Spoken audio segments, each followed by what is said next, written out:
Hey everyone, this is Raji from Raji Style. Last class lab நம்ம basic chain stitch எப்படி பண்ணுறதுன்னு பார்த்தோம். இன்னைக்கு கிளாஸ் 2 இதில் எப்படி செயின் ஸ்டிச் ஷேப்ஸில் நம்ம கொண்டு வரணும், ஷார்ப் எட்ஜஸ் எப்படி கொண்டு வரணும், சர்க்குலர் மோஷனில் நம்ம ட்ரை பண்ணும்போது அதில் எப்படி பர்ஃபெக்டான ஷேப்ஸ் சர்க்குலர் ஷேப் கொண்டு வர்றது அப்படிங்கிறதான் பார்க்க போகிறோம். இப்போ நான் ஃபஸ்ட்டு ட்ரையாங்கிள் ஷேப் எடுத்திருக்கேன். இந்த ட்ரையாங்கிளில் ஃபஸ்ட்டு ஒரு பெரிய ட்ரையாங்கிள் வந்துட்டு அது உள்ள குட்டி குட்டியாக வர மாதிரி போட்டிருக்கேன். இந்த மாதிரி ப்ராக்டிஸ் பண்ணிங்கன்னா நீங்கள் ஒரே டைமில் நிறைய டைம் அந்த ஷார்ப் எட்ஜஸ் ப்ராக்டிஸ் பண்ணுறதுக்கு ஈஸியாக இருக்கும். தனித்தனியாக ட்ரையாங்கிள் போட்டு ஸ்பேஸ் வேஸ்ட் பண்ணுறதுக்கு இந்த மாதிரி ட்ரை பண்ணி பாருங்கள். நெக்ஸ்ட்டு இதுலேயே ரெக்டாங்கிள் ஷேப், ஸ்கொயர் ஷேப் இந்த மாதிரிலாம் ட்ரை பண்ணி பார்த்தீங்கன்னா உங்களுக்கு அது இன்னும் நல்லா ப்ராக்டிஸ் கிடைக்கும். எல்லாத்துலேயுமே அந்த ஷார்ப் எட்ஜஸ் வரும்போது ஒவ்வொரு டைமும் ஒரு குட்டியாக ஒரு லாக் ஸ்டிச் போட்டு டர்ன் பண்ண போகிறோம். இதில் பாருங்கள், நான் க்ளோஸராக காமிக்கிறேன். ரெகுலராக போடுற மாதிரி போட்டுட்டு நீங்கள் டர்ன் பண்ணீங்க அப்படின்னா அந்த ஸ்டிச் வந்து உங்களுக்கு இம்பர்ஃபெக்டாக இருக்கும். ஸோ அந்த ஷார்ப் எட்ஜஸ் வர வரைக்கும் ஸ்டிச் பண்ணிவிட்டு எகெயின் ஒரு குட்டியாக லாக் போடணும். குட்டி ஸ்டிச் மீன்ஸ் நம்ம ஆல்ரெடி போடுற செயின் ஸ்டிச்சை விட இப்போ அந்த ஷார்ப் எட்ஜஸில் போடுற செயின் வந்து உங்களுக்கு ரொம்ப குட்டியாக இருக்கணும். அதுதான் வந்து நம்ம லாக் ஸ்டிச் அப்படின்னு சொல்லுவோம். அந்த ஒரு குட்டி லாக் போட்டுட்டு நீங்கள் டர்ன் பண்ணீங்க அப்படின்னா உங்களுக்கு அந்த ஷேப்ஸ் வந்து இம்பர்ஃபெக்ட் வராமல் பர்ஃபெக்டான கரெக்டான இந்த ட்ரையாங்கிள் ஷேப் உங்களுக்கு கிடைக்கும்.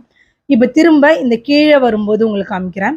இதுலேயுமே அந்த லைன் எவ்வளோ தூரம் போட்டிருக்கோமோ அது வரைக்கும் நீங்கள் ஸ்டிச்சஸ் போட்டுட்டு அதுக்கப்புறம் ஒரு குட்டியாக ஒரு லாக் போட்டுட்டு அதுக்கப்புறம் தான் டர்ன் பண்ணணும். அப்படியே டர்ன் பண்ணீங்க அப்படின்னா அது உங்களுக்கு கரெக்டாக வராது.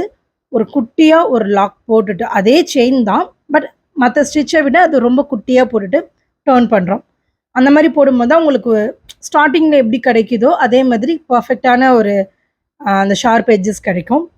அதே மாதிரி போட்டுட்டு மற்றது எல்லாமே உங்களுக்கு சேம் தான். நம்ம கிளாஸ் 1ல் பார்த்த மாதிரி அதே செயின் ஸ்டிச் தான்.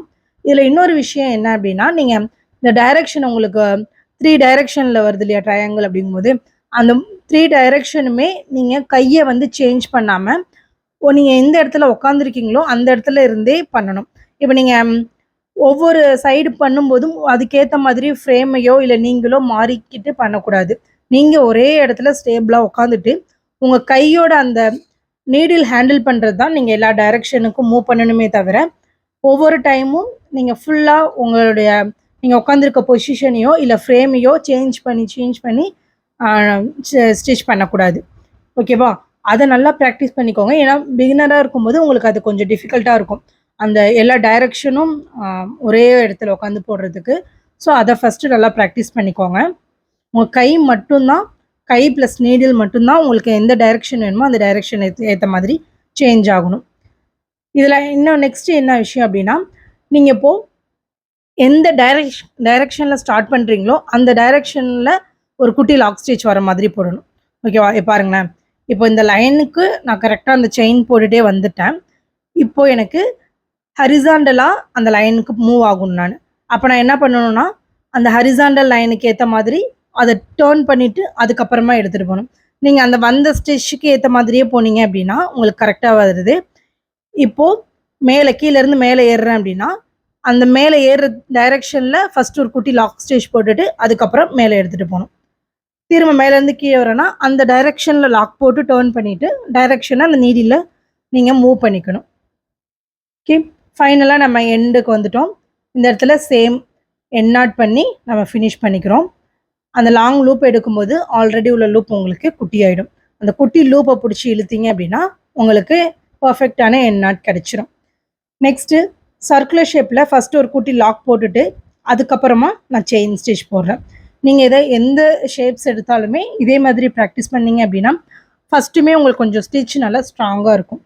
அதுக்காக தான் ஃபஸ்ட்டு ஒரு குட்டியாக ஒரு லாக் ஸ்டிச் மாதிரி போட்டுட்டு அதுக்கப்புறம் நம்ம சர்க்குலர் ஷேப் ஸ்டார்ட் பண்ணுறோம்.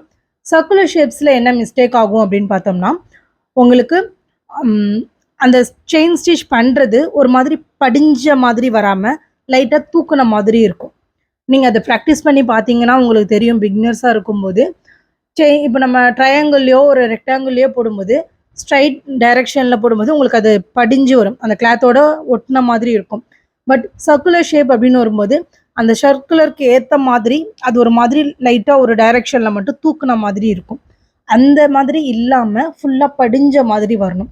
அதுக்காக தான் இந்த சர்க்குலர் ஷேப்ஸை நம்ம ப்ராக்டிஸ் பண்ணுறோம். நம்ம தாம்போ ஸ்டிச் ப்ராக்டிஸ் பண்ணும்போது இந்த மாதிரி சர்க்குலரில் ஏதாவது ஒரு ஷேப்ஸ் இருக்குன்னா அதை ஃபுல்லாகவே கவர் பண்ணுவோம். ஓகேவா? அந்த மாதிரி இடத்துல உங்களுக்கு ஃபுல்லாக எங்கேயுமே தூக்காமல் படிஞ்ச மாதிரி வரணும் அப்படின்னா இந்த சர்க்குலர் ஷேப்ஸை நல்லா ப்ராக்டிஸ் பண்ணிக்கோங்க. அதே போல் டிசைன்ஸ்லையுமே எங்கேயாவது உங்களுக்கு ஒரு சர்க்குலர் ஷேப்ஸோ இல்லை பெண்டு வர மாதிரியான டிசைன்ஸ் வரும்போதும் உங்களுக்கு இதே மாதிரி படிஞ்ச மாதிரி வரணும். அதுக்காக இந்த சர்க்குலர் ஷேப்ஸை நல்லா ப்ராக்டிஸ் பண்ணிக்கோங்க. சப்போஸ் உங்களுக்கு படிஞ்ச மாதிரி வரல, லைட்டாக தூக்குது அப்படின்னா எகெயின் அண்ட் எகெயின் நல்லா ப்ராக்டிஸ் பண்ணிக்கோங்க. இந்த ஷேப்ஸ் வந்து ரொம்ப ஒரு இம்பார்ட்டண்டான ஷேப்ஸ். ஆல்ரெடி சொன்ன மாதிரி ரெக்டாங்கிள், ஸ்கொயர், இந்த ட்ரையாங்கிள், சர்க்குலர் இந்த 4 ஷேப்ஸுமே நீங்கள் நல்லா ப்ராக்டிஸ் பண்ணிக்கோங்க. நெக்ஸ்ட்டு கிளாஸ் 3ல் உங்களுக்கு கண்டினியூவாக எப்படி ஸ்டிச்சஸ் பண்ணுறது, ஒரு டிசைன் எடுக்கிறீங்க அப்படின்னா ஒவ்வொரு இடத்துலையும் எண்ட் நாட் போட்டு ஃபினிஷ் பண்ணிவிட்டு நெக்ஸ்ட்டு டிசைன் மூவ் ஆகாமல் எப்படி மேக்ஸிமம் உங்கள் லெவலுக்கு நம்ம ஃபுல்லாகவே ஒரே ஸ்டிச்சை கண்டினியூ பண்ணுறது அப்படிங்கிறது தான் பார்க்க போகிறோம். ஸோ இந்த ஷேப்ஸ் நல்லா ப்ராக்டிஸ் பண்ணுங்கள். தேங்க்யூ.